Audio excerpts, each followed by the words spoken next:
Kokia situacija su rezervo mokymais? Kada kviečia, kaip dažnai būna ir kokios galimybės atsisakyti? Iškart pradėsiu nuo to, kad aš buvau tik vienam rezerve, tai mano visos žinios yra apie tai, nes pavyzdžiui mane pašaukė praėjus kiek daugiau negu metams pašaukimo, bet buvo tokių, kurie buvo ten po 10 metų po savo tarnybos pabaigos, buvo tokių, kurie ir vos po kelių mėnesių. Pagal oficialius šaltinius, tai per 15 metų turėjote tarnauti nuo 20 iki 60 papildomų dienų. Tavo užmokestis priklauso arba nuo tavo karinio laipsnio, arba nuo tavo vidutinio darbo atlyginimo, jeigu jis yra didesnis. Fun fact arba nelabai fun fact, kad jeigu dirbi pagal individualią veiklą, tai tu gauni pagal karinį laipsnį.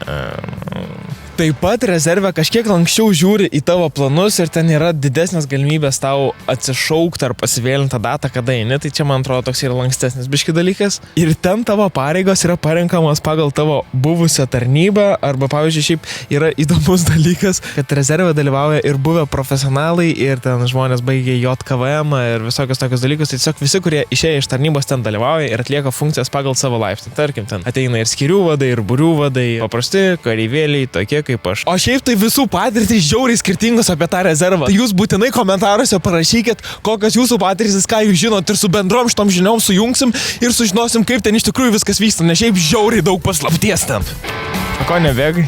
Ate, viso gero, čiu čiu čiu.